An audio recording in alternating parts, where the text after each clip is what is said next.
Welcome to our series of learning microcontroller technology with respect to industry level concepts, an only playlist series that will teach you about microcontroller technology apart from Arduino, ESP and STM32 frameworks. Hello guys, this is Kunal Gupta, founder of Get2Byte Technologies, and we are starting number of YouTube playlist series on various technologies involved around different semiconductor chips so as to educate and aware people for free about core technologies. And initially we have started with microcontrollers.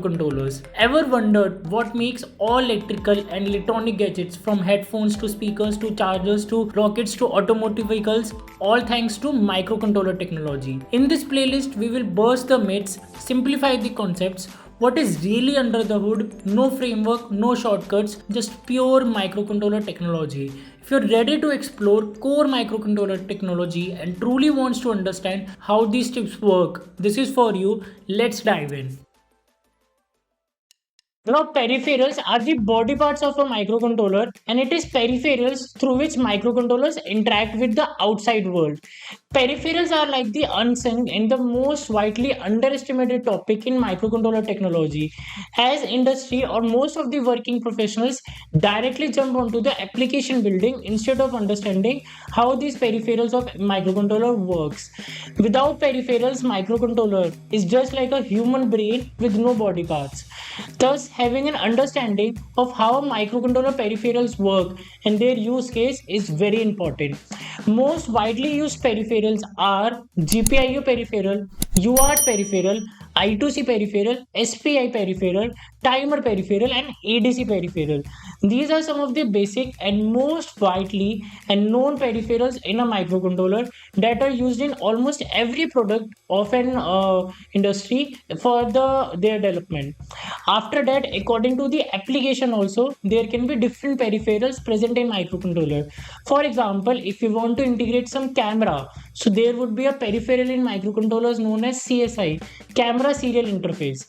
If you want to do some cryptography, so there are some cryptographic concentric peripherals in microcontrollers called as security subsystem. For example, secure hardware extension peripheral, and the HSM, hardware security module peripherals. So we can very broadly divide the peripherals in a microcontroller in 6 categories.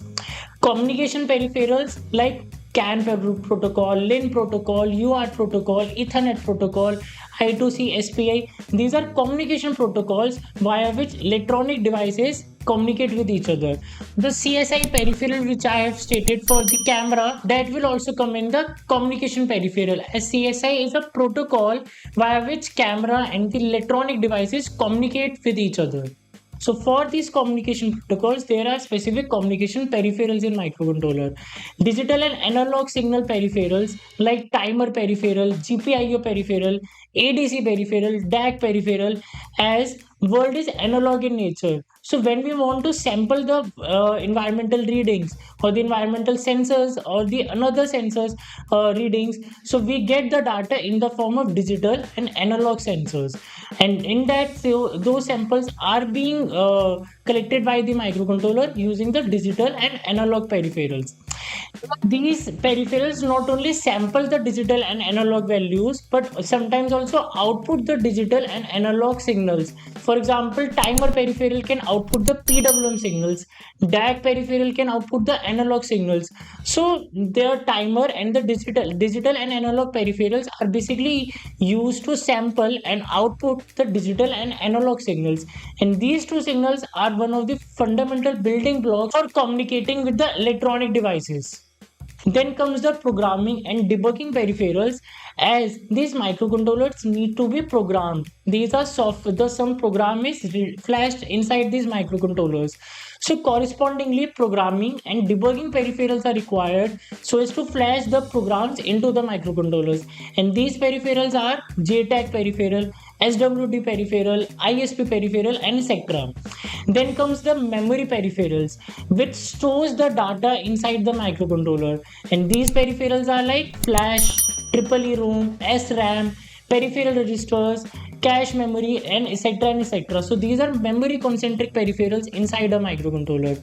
Then comes the system peripherals, which perform or which support these above stated peripherals like DMA, interrupts, watchdogs, then the low power modes, clock configurations, and all these are the system level peripherals.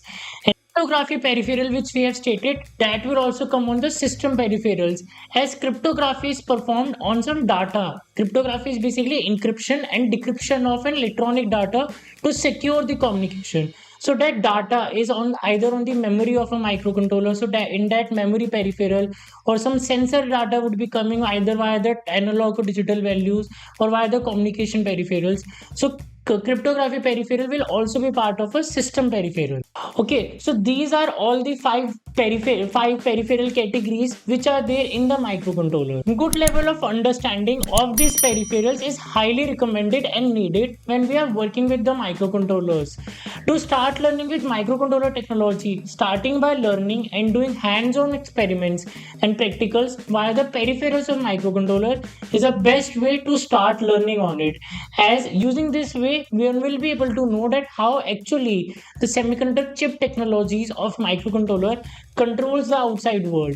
We will dive more and into topics and understanding of these peripherals into the peripheral overview of microcontroller technology. And that wraps up this video in our microcontroller technology series. If you're ready to take your microcontroller skills to the next level, don't forget to save this playlist of what is microcontroller technology, as in this playlist over time you will find number of videos which will help you learn about these chips in chronological and interactive way by covering modern day industry level concepts, tools and technologies, so as to become a skilled engineer and not just a graduated one. For viewers who wanted to expand their knowledge by hands-on practical learning, check out our Introduction to Microcontroller Technology course 101, built around the industrial grade NXP S32K144 microcontroller. This course dives deep into peripheral of modern day microcontrollers, teaching you real world tools and techniques and no more just theory. Head over to edu.get2byte.com to learn more and get started. Let's keep learning, innovating and building together, because a skilled engineer standouts, not just a graduated one. If you are new here, don't forget to subscribe for more in-depth tutorials and series videos. Hit the bell icon so you don't miss out our next videos, and explore the next video so as to continue your learning in a chronological way from here, and explore the full series playlist linked right here. Got any questions or ideas? Drop them in the comments below. We would love to hear from you.